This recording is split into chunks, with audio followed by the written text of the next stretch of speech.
नमस्कार दोस्तों, आइए जानते हैं आज मध्य प्रदेश की बड़ी खबरें। आज की पहली खबर है कि एमपी में पहली बार पुलिस भर्ती प्रक्रिया 6 महीने में होगी। पूरी एमपी पुलिस आरक्षक जीडी भर्ती वर्ष 2025 के दूसरे चरण की शारीरिक दक्षता परीक्षा को लेकर तैयारियां तेज हो गई हैं। पुलिस मुख्यालय ने इसके लिए आवश्यक बजट आवंटन की मांग करते हुए एडीजी योजना को पत्र भेजा है। ऑनलाइन लिखित परीक्षा पूरी हो चुकी है और अब सफल अभ्यर्थियों के लिए फरवरी 2026 से फिजिकल टेस्ट आयोजित करने की योजना बनाई गई है। गेहूं उपार्जन के लिए पंजीयन 7 फरवरी से रबी विपणन वर्ष 2026 से 27 में समर्थन मूल्य पर गेहूं उपार्जन के लिए किसान पंजीयन 7 फरवरी से 7 मार्च तक करवा सकेंगे। पंजीयन की निःशुल्क व सशुल्क व्यवस्था निर्धारित केंद्रों पर की जा रही है। इस वर्ष गेहूं का एमएसपी 2585 रुपए प्रति क्विंटल तय किया है। सिंगरौली स्कूल में फटा झंडा फहराने पर प्रभारी प्राचार्य निलंबित। सिंगरौली के शासकीय प्राथमिक स्कूल पूर्व टोला खुटार में फटा हुआ राष्ट्रीय ध्वज फहराने का मामला सामने आया था। गुरुवार को शिक्षक और प्रभारी प्रधानाध्यापक रेवती रमन शाह को शिक्षा विभाग ने निलंबित कर दिया। यह कार्रवाई वीडियो सामने आने के बाद की गई। पन्ना टाइगर रिजर्व में खुले झालरिया महादेव मंदिर के द्वार। पन्ना टाइगर रिजर्व के घने जंगलों के बीच स्थित झालरिया महादेव मंदिर के द्वार गुरुवार को श्रद्धालुओं के लिए खोल दिए गए। साल में सिर्फ एक बार खुलने वाले इस गुफा मंदिर के दर्शन के लिए आस्था का सैलाब उमड़ पड़ा। हजारों भक्तों ने इस रहस्यमय स्थान पर पहुंचकर शिवलिंग के दर्शन किए, जहां कुदरती जलधाराएं खुद ब खुद महादेव का अभिषेक करती हैं। बीआरटीएस की रैलिंग और बस स्टॉप तोड़ने की तैयारी। इंदौर के बीआरटीएस की रैलिंग और बस स्टॉप को तोड़ने का जल्द शुरू होगा। इसे लेकर नगर निगम टेंडर भी निकाल चुका है। इसके साथ ही बीआरटीएस में सेंटर डिवाइडर का काम भी अगले 1 से 2 दिन में शुरू हो जाएगा। बीआरटीएस को लेकर कोर्ट लगातार निगम को फटकार लगा चुका है, जिसके चलते अब नगर निगम ने 2 अलग अलग टेंडर निकाले हैं, एक रैलिंग तोड़ने का तो दूसरा बस स्टॉप हटाने का।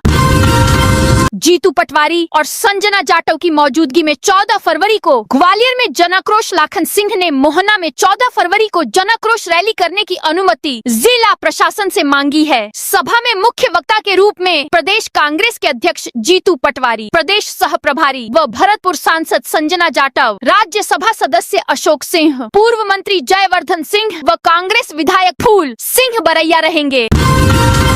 एमपी के 7 जिलों में खुलेगा ड्रोन स्कूल सिंहस्थ। 2028 को दृष्टिगत रखते हुए मप्र पुलिस ओभी से युद्ध स्तरीय तैयारियों में जुट गई है। इस बार पुलिस का पूरा फोकस कानून व्यवस्था में ज्यादा से ज्यादा तकनीकी नवाचारों की मदद लेना है। लिहाजा इसी क्रम में सिंहस्थ मेला परिसर की निगरानी के लिए देश के सबसे 3 हाईटेक फिक्स्ड विंग ड्रोन को मप्र पुलिस ने खरीदने की तैयारी शुरू कर दी है। इस ड्रोन की क्षमता ऐसी है कि यह लगातार 6 घंटे तक 100 किलोमीटर तक लगातार उड़ान भर सकता है। इसका सबसे बड़ा फायदा ये होगा कि पुलिस ड्रोन के जरिए कई जिलों को कवर कर आसमानी निगाह से भीड़ की निगरानी कर सकती है। एमपी में वाहन खरीदारों को मिलेगी 50% की छूट। 1 साल के इंतजार के बाद विक्रम व्यापार मेला 2026 वाहन खरीदारों के लिए बड़ी राहत और फायदे की सौगात लेकर आ रहा है। प्रदेश सरकार की कैबिनेट ने उज्जैन विक्रम व्यापार मेला और ग्वालियर के माधवराव सिंधिया व्यापार मेले में वाहनों पर मोटरयान कर रोड टैक्स में 50% छूट को मंजूरी दे दी है। टैक्स में इस बड़ी राहत के साथ ही ऑटोमोबाइल कंपनियों और डीलरों के आकर्षक ऑफर मिलने से उज्जैन मेले में वाहन बिक्री के नए रिकॉर्ड बनने की उम्मीद जताई जा रही है। 27% ओबीसी आरक्षण को लेकर फिर होगा आंदोलन। एमपी में 27% ओबीसी आरक्षण पर सुप्रीम कोर्ट में गुरुवार को सुनवाई फिर टल गई। अब 4 फरवरी को सुनवाई होना संभावित है। इसके बाद अब ओबीसी महासभा वापस आंदोलन की राह पर चलने की तैयारी कर रही है। इसके लिए बैठक भी की गई, जिसमें बार बार सुनवाई टलने को लेकर चिंता जाहिर की गई। साथ ही आगे की आंदोलन की रणनीति को लेकर चर्चा हुई। दरअसल दिल्ली में सुप्रीम कोर्ट में गुरुवार को सुनवाई थी, लेकिन यह टल गई। ओबीसी महासभा ने कहा कि अब केवल अदालत की तारीखों का इंतजार नहीं होगा, जल्द कोई फैसला नहीं आता है तो आंदोलन होगा। एमपी के 122 क्षेत्रों में बड़े जमीनों के रेट। एमपी के भोपाल शहर में 22 प्रोजेक्ट्स ने 122 क्षेत्रों की जमीन की कीमतों को बढ़ा दिया है। इसे इंक्रीमेंटल फैक्टर कहा जाता है। जमीन की कीमत बढ़ाने वाले फैक्टर होते हैं। इससे ही जमीन के आसपास विकास शुल्क तय होता है। कलेक्टर गाइडलाइन तय करने में इसकी बड़ी भूमिका है। पंजीयन की तैयार की जा रही रिपोर्ट में ये इंक्रीमेंटल फैक्टर वाले क्षेत्र सामने आए हैं। इसी आधार पर आगामी समय में स्थानीय निकास विकास शुल्क तय करेगा। कॉलोनी हैंडओवर या फिर कॉलोनी में किसी तरह का काम करते समय इंक्रीमेंटल फैक्टर के आधार पर ही गणना होती है कि कितनी राशि जमा कराना है। 10वीं से 12वीं की परीक्षा में प्रेक्षकों की नजर में रहेंगी आंसर शीट मध्य प्रदेश माध्यमिक शिक्षा मंडल माशिमम द्वारा आयोजित कक्षा 10वीं एवं 12वीं की बोर्ड परीक्षाएं 10 फरवरी से प्रारंभ होने जा रही हैं। इस बार बोर्ड परीक्षा को पारदर्शी, सुरक्षित और व्यवस्थित रूप से संपन्न कराने के लिए मंडल ने परीक्षा व्यवस्था में कई अहम बदलाव किए हैं। इनमें सबसे महत्वपूर्ण बदलाव, सभी परीक्षा केंद्रों पर प्रेक्षकों की भूमिका महत्वपूर्ण होगी। शहर छोड़ने पर नहीं बच सकेंगे। बकायादा अब बिजली बिल बकाया छोड़कर शहर या राज्य बदल लेने वालों को बचने का कोई रास्ता नहीं बचा है। मध्य क्षेत्र विद्युत वितरण कंपनी ने पुराने और बड़े बकायादारों पर शिकंजा कसते हुए डिजिटल निगरानी, मुखबिर तंत्र और बैंकिंग समन्वय के जरिए सख्त अभियान शुरू कर दिया है। इस हाईटेक कार्रवाई में अब तक लगभग 57,000 ऐसे उपभोक्ताओं की पहचान की जा चुकी है जिन्होंने भोपाल छोड़ दिया है लेकिन लाखों रुपए का बकाया छोड़ गए हैं। सबसे ज्यादा बकायादार उत्तर और पूर्व संभाग के इलाकों में हैं। जनवरी में डॉग बाइट के 5,000 से ज्यादा केस इंदौर शहर में आवारा कुत्तों का आतंक थमने का नाम नहीं ले रहा है। डॉग बाइट के मामले तेजी से बढ़ रहे हैं। इसी साल जनवरी में 5,000 से ज्यादा केस रिपोर्ट हुए हैं। सबसे ज्यादा 97 केस मूसाखेड़ी से आए हैं। इसके बाद खजराना क्षेत्र 65, विजयनगर 46, पटेल नगर 45 और मालवा मिल 40 शामिल हैं। बाण गंगा 34 जैसे इलाके भी सूची में हैं, जहां डॉग बाइट की शिकायतें लगातार मिल रही हैं। दिग्विजय सिंह ने यूजीसी नियमों को लेकर किया बड़ा खुलासा। यूजीसी के नए नियमों पर मध्य प्रदेश सहित देश भर में शुरू हुए विवाद और सामान्य वर्ग के छात्रों और शिक्षकों के विरोध के बाद इस पर सिफारिशें देने वाली संसदीय समिति भी घेरे में आ गई है। शिक्षा, महिला, बाल, युवा और खेल संबंधी संसदीय स्थायी समिति के वर्तमान अध्यक्ष कांग्रेस के वरिष्ठ नेता और राज्यसभा सांसद दिग्विजय सिंह हैं। लगातार बढ़ रहे विरोध के बीच दिग्विजय सिंह ने इस पर सफाई देते हुए कहा है कि समिति की सभी सिफारिशें यूजीसी ने नहीं मानी हैं। उन्होंने कहा कि झूठे मामलों पर सजा हटाने का फैसला यूजीसी का था। इसका संसदीय समिति से कोई संबंध नहीं है। सामान्य वर्ग को सूची से बाहर रखने पर भी समिति ने कोई टिप्पणी नहीं की थी। 40 से ज्यादा जिलों में बारिश का अलर्ट। मौसम विभाग ने मध्य प्रदेश में एक बार फिर से बारिश का अलर्ट जारी कर दिया है। शनिवार 31 जनवरी से मध्य प्रदेश में एक स्ट्रॉन्ग सिस्टम एक्टिव हो रहा है, जिसके कारण एमपी के कई जिलों में लगातार 3 दिन तक पानी गिरने की संभावना जताई गई है। 31 जनवरी को इन जिलों में गिरेगा पानी। कल शनिवार 31 जनवरी को ग्वालियर, विदिशा, छतरपुर, टीकमगढ़, अशोकनगर, भिंड, मुरैना, निवाड़ी, दतिया, शिवपुरी, श्योपुर, गुना और सागर में बारिश का अलर्ट जारी किया गया है। 1 फरवरी को यहाँ बारिश के आसार। वहीं 1 फरवरी को मध्य प्रदेश की राजधानी भोपाल, ग्वालियर, गुना, विदिशा, सतना, सागर, सीहोर, रीवा, रायसेन, राजगढ़, श्योपुर, शाजापुर, शिवपुरी, अशोकनगर, आगर मालवा, मंदसौर, मुरैना, भिंड, छतरपुर, निवाड़ी, टीकमगढ़, दतिया, पन्ना और नीमच में बारिश होने के आसार है। 2 फरवरी को इन जिलों में होगी बरसात। मौसम विभाग ने 2 फरवरी को भोपाल, ग्वालियर, इंदौर, जबलपुर, विदिशा, शिवपुरी, श्योपुर, शाजापुर, शहडोल, सिंगरौली, सीधी, सतना, सीहोर, सागर, नरसिंहपुर, नर्मदापुरम, निवाड़ी, रायसेन, राजगढ़, रीवा, मऊगंज, महर, मुरैना, भिंड, अशोकनगर, गुना, बड़वानी, बुरहानपुर, देवास, दतिया, दमोह, खरगोन, खंडवा, हरदा, धार, टीकमगढ़, छतरपुर, पन्ना, कटनी और उमरिया में बारिश का अलर्ट जारी किया है। पटवारी और तहसीलदार आमने सामने। भोपाल में पटवारी तहसीलदार आमने सामने आ गए हैं। पटवारी तहसीलदार पर अलग अलग बात और मद में कलेक्शन कराने का आरोप लगा रहे हैं, तो तहसीलदार का कहना है अवैध कॉलोनियों में पटवारियों का हित है। कार्रवाई की और एफआईआर के लिए दबाव बनाया तो अब झूठा आरोप लगा रहे। पटवारियों ने मामले की लिखित शिकायत की है। एसडीएम ऑफ कलेक्टर से मुलाकात की। जाएगी, 10 लेन तक बढ़ेगी चौड़ाई, तोड़ी जाएगी 208 दुकानें। भोपाल के अयोध्या बाईपास के लिए रत्नागिरी तिराहे से काम तेज किया जा रहा है। 10 लेन तक चौड़ाई बढ़ाने रत्नागिरी तिराहे पर 208 दुकानों को हटाया जाएगा। एसडीएम ने दुकानदारों को नोटिस जारी किया है। दुकानदार इसका विरोध कर रहे हैं। उन्होंने कलेक्टर से शिकायत भी की है। दुकानदारों का कहना है कि वे 30 साल से यहाँ हैं और ऐसे उन्हें हटा देना ठीक नहीं है। दुकानदारों ने कलेक्टर को उन्हीं की दुकान के पीछे बंद पड़ी एक फैक्ट्री में जगह देकर विस्थापित करने की मांग की। सीएम मोहन यादव ने एएमपी के दूसरे मंदिर लोक का किया लोकार्पण। मंदसौर में भगवान पशुपतिनाथ मंदिर परिसर में 25 करोड़ की लागत से बने पशुपतिनाथ लोक का लोकार्पण मुख्यमंत्री मोहन यादव ने गुरुवार को किया। लोकार्पण कर उन्होंने कहा, जय श्री पशुपतिनाथ। लोकार्पण से पहले उन्होंने भगवान पशुपतिनाथ की पूजा अर्चना की। इसके बाद उन्होंने यज्ञ में आहुतियां देकर आरती की। इससे पहले मल्हारगढ़ में आयोजित अन्नदाता सम्मान समारोह में प्रदेश के 1,17,000 किसानों के खाते में भावांतर भुगतान योजना में 200 करोड़ की राशि सिंगल क्लिक से दी। इस द्वारा कुल 65 करोड़ रुपए से अधिक की राशि के निर्माण कार्य लोकार्पण व भूमि पूजन मुख्यमंत्री डॉक्टर यादव ने किया। एमपी में 5 करोड़ की लागत से बन रहा स्पोर्ट्स कॉम्प्लेक्स। मध्य प्रदेश औद्योगिक विकास निगम एमपीआईडीसी क्षेत्र में एक आधुनिक गार्डन कम स्पोर्ट्स कॉम्प्लेक्स का निर्माण कार्य जोरों पर है। लगभग 35,000 वर्ग मीटर के विशाल क्षेत्र में विकसित हो रहे इस प्रोजेक्ट की अनुमानित लागत 5 करोड़ रुपए है। यह कॉम्प्लेक्स न केवल स्थानीय निवासियों का आकर्षक मनोरंजन स्थल बनेगा, बल्कि यहाँ स्थित कारखानों में कार्यरत श्रमिकों और उनके परिवारों के लिए भी खेल, व्यायाम और प्रकृति का आदर्श केंद्र साबित होगा। अब 9 की जगह होंगे 10 पेपर्स। देवी अहिल्या विश्वविद्यालय ने यूजी प्रथम वर्ष के विद्यार्थियों के परीक्षा पैटर्न में बदलाव किया है। नए पैटर्न का असर सीधे तौर पर विद्यार्थियों की पढ़ाई, परीक्षा की तैयारी और परिणाम पर पड़ेगा। विश्वविद्यालय प्रबंधन के अनुसार यह बदलाव राष्ट्रीय शिक्षा नीति NIP के तहत किए गए हैं। नए पैटर्न के अनुसार अब फाउंडेशन कोर्स में केवल 2 विषय हिंदी और अंग्रेजी रखे गए हैं। पहले इन दोनों विषयों की परीक्षा एक ही दिन होती थी, लेकिन अब इन्हें अलग अलग दिनों में आयोजित किया जाएगा। हर विषय का पेपर 2 घंटे का होगा। अब ऑब्जेक्टिव नहीं, पूरा थ्योरी पेपर। पहले फाउंडेशन कोर्स की परीक्षा 1 घंटे की ऑब्जेक्टिव होती थी।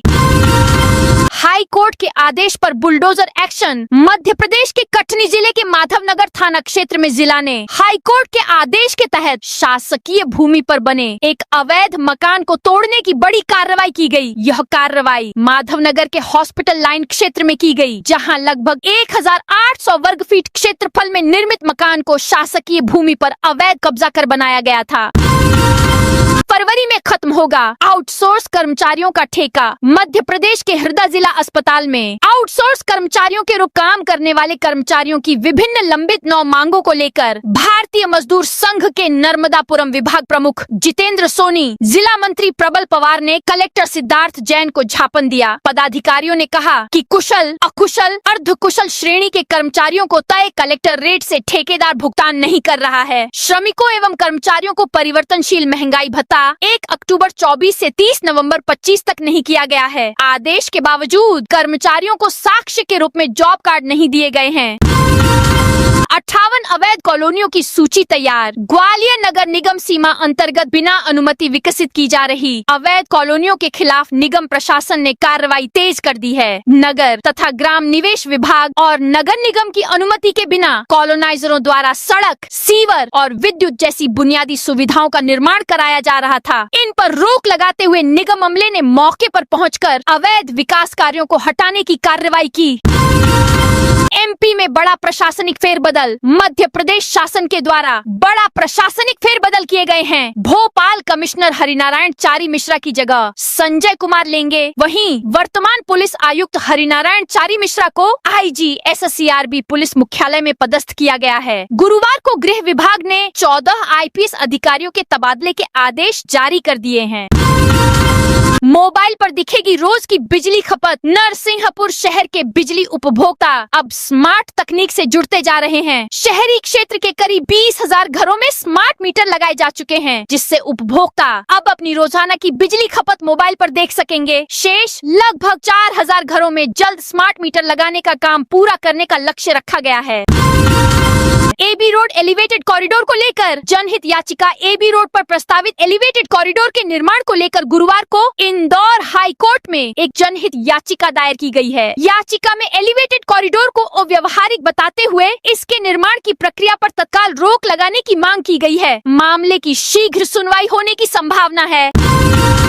दमोह में नपा ने हटाए अवैध फ्लेक्स बोर्ड। दमोह में गुरुवार रात नगर पालिका ने डिवाइडरों और सड़क किनारे लगे अवैध होर्डिंग व फ्लेक्स हटाने की कार्रवाई की। इस कार्रवाई पर एक वकील ने आरोप लगाया है कि यह कार्रवाई बिना किसी पूर्व सूचना के की गई और नगर पालिका सीएमओ ने उनके साथ अभद्र व्यवहार किया। नगर पालिका के अमले ने शहर के 3 गुल्ली से लेकर बालाकोट मार्ग तक सड़क किनारे और डिवाइडरों पर लगे अवैध बोर्ड हटाए। दर्जनों स्थानों पर लगे इन अवैध होर्डिंग और फ्लेक्स को सीएमओ राजेंद्र सिंह लोधी की उपस्थिति में हटाया गया। इंदौर हाईकोर्ट में अवैध निजी अस्पतालों को लेकर सुनवाई। इंदौर शहर में संचालित हो रहे अवैध अस्पतालों को लेकर हाईकोर्ट में दाखिल जनहित याचिका पर गुरुवार को सुनवाई हुई। इस दौरान स्वास्थ्य विभाग की ओर से जांच रिपोर्ट पेश नहीं किए जाने पर कोर्ट ने नाराजगी जताई और 16 फरवरी तक रिपोर्ट पेश करने के निर्देश दिए। कोर्ट ने नगर निगम को भी अपना जवाब पेश करने का आदेश दिया है। सीहोर में किसानों ने फसल बीमा मुआवजे की मांग की। सीहोर जिले के ग्राम पीलूखेड़ी में किसानों ने ओलावृष्टि से खराब हुई गेहूं और चने की फसल के बीमा मुआवजे की मांग को लेकर दूसरे दिन भी प्रदर्शन किया। किसान एमएस मेवाड़ा के नेतृत्व में प्रभावित किसानों ने खराब हुई गेहूं की फसल के बीच धरना दिया और नारेबाजी की। उन्होंने मुख्यमंत्री मोहन यादव और केंद्रीय कृषि मंत्री शिवराज सिंह चौहान से शीघ्र ग्राम पीलूखेड़ी में सर्वे कराकर RBC 64 के तहत राहत राशि और बीमा राशि देने की मांग की। एमपी में अब लीड्स पावर ऑफ अटॉर्नी करेंगे। साइबर रजिस्ट्रार प्रदेश में साइबर तहसील की सफलता के बाद अब राज्य सरकार साइबर रजिस्ट्रार की व्यवस्था शुरू करने जा रही है। इस व्यवस्था के लागू होने के बाद जमीन की खरीदी बिक्री को छोड़कर रजिस्ट्रार पंजीयन के तहत आने वाली 75 से अधिक सेवाएं साइबर रजिस्ट्रार के माध्यम से उपलब्ध होंगी। शुरुआती चरण में ये सेवाएं IG पंजीयन कार्यालय से शुरू की जाएंगी, जिन्हें बाद में जिला स्तर पर लागू किया जाएगा। मुख्यमंत्री डॉक्टर मोहन यादव जल्द ही इस सेवा का शुभारंभ करेंगे। छिंदवाड़ा 2 मरीजों की मौत के बाद बड़ा एक्शन। छिंदवाड़ा जिला चिकित्सालय में 11 जनवरी 2026 को इलाज के दौरान मेडिकल वार्ड में भर्ती 2 मरीजों की मौत के मामले में प्रशासन ने कड़ी कार्रवाई की है। जांच में लापरवाही सामने आने के बाद कलेक्टर हरेंद्र नारायण ने डॉक्टरों और नर्सिंग स्टाफ सहित कुल 6 स्वास्थ्य कर्मियों के खिलाफ अनुशासनात्मक कार्रवाई के आदेश जारी किए हैं। सागर में लापरवाही बरतने पर 2 शिक्षक निलंबित। सागर विकास खंड के शासकीय प्राथमिक शाला गढ़ौली खुर्द की प्राथमिक शिक्षक व प्रभारी प्रधानाध्यापक कृष्णा गुप्ता और शासकीय प्राथमिक शाला बिहारी खेड़ा के प्रधानाध्यापक राम प्रसाद शर्मा मूल पद सहायक शिक्षक को कलेक्टर संदीप GR ने तत्काल प्रभाव से निलंबित कर दिया है। MP पुलिस आरक्षक भर्ती 2025 मप्र पुलिस आरक्षक GD भर्ती वर्ष 2025 के दूसरे चरण की शारीरिक दक्षता परीक्षा फिजिकल टेस्ट को लेकर पुलिस मुख्यालय ने बजट आवंटन की मांग कर दी है। इस संबंध में पुलिस मुख्यालय की चयन एवं भर्ती शाखा ने ADG योजना को पत्र भी भेजा है। इसमें कहा गया है कि ऑनलाइन परीक्षा का पहला चरण पूरा हो चुका है और अब सफल उम्मीदवारों के लिए फरवरी 2026 में फिजिकल टेस्ट आयोजित करने की तैयारी है। राजधानी के 5 अस्पतालों की मान्यता निरस्त आयुष्मान भारत योजना में गड़बड़ी पर आयुष्मान CEO कार्यालय ने कड़ी कार्रवाई की है। तृप्ति PGBM, Suryansh cure and cure और ग्रीन सिटी अस्पताल की मान्यता तत्काल प्रभाव से निलंबित कर दी गई है। सभी को कारण बताओ नोटिस जारी किया गया है। UGC कानून पर सुप्रीम कोर्ट की अंतरिम रोक। UGC कानून पर सुप्रीम कोर्ट द्वारा अंतरिम रोक लगाए जाने से सवर्ण समाज में खुशी का माहौल है। समाज के लोगों ने सड़कों पर उतरकर शंखनाद किया और एक दूसरे को मिठाई खिलाई। माननीय सर्वोच्च न्यायालय ने इस कानून पर 18 मार्च तक रोक लगाते हुए अगली सुनवाई की तारीख तय की है। रीवा के संजय गांधी अस्पताल का ईएनटी विभाग विवादों में। रीवा के संजय गांधी अस्पताल का ईएनटी विभाग महिला उत्पीड़न के गंभीर मामलों को लेकर सुर्खियों में है। विभाग से जुड़े 2 हाई प्रोफाइल मामले अब अदालत की दहलीज और निर्णय से चर्चा पर हैं। इनमें सबसे प्रमुख मामला 80 नर्सिंग छात्राओं द्वारा मेडिकल कॉलेज के प्रोफेसर अशरफ पर लगाए गए प्रताड़ना के आरोपों का है, जिसकी सुनवाई अब कोर्ट में चल रही है। वहीं शिवपुरी जिला अस्पताल में सफाई कर्मियों की हड़ताल। शिवपुरी जिला अस्पताल में गुरुवार को आउटसोर्स सफाई कर्मचारियों और कंपनी के मैनेजर के बीच विवाद इतना बढ़ गया कि नौबत मारपीट तक आ गई। वेतन घटाने और छुट्टियों को लेकर हुए विवाद के बाद नाराज सफाई कर्मियों ने काम बंद कर दिया और कोतवाली थाने पहुंचकर शिकायत दर्ज कराई। वहीं मैनेजर ने भी कर्मचारियों पर हाथापाई का आरोप लगाया है। पुलिस ने दोनों पक्षों की शिकायत पर मामले की जाँच शुरू कर दी है। इंदौर मेट्रोपॉलिटन रीजन बना एमपी का सबसे बड़ा शहरी क्षेत्र। इंदौर मेट्रोपॉलिटन रीजन IMR का दायरा एक बार फिर बढ़ाने पर सहमति बन गई है। यह 5वां मौका है जब इसके क्षेत्रफल में विस्तार किया जा रहा है। प्रस्तावित विस्तार के बाद इंदौर मेट्रोपॉलिटन रीजन का कुल क्षेत्रफल लगभग 16,000 वर्ग किलोमीटर हो जाएगा। इसके साथ ही इंदौर देश का तीसरा सबसे बड़ा मेट्रोपॉलिटन एरिया बन जाएगा।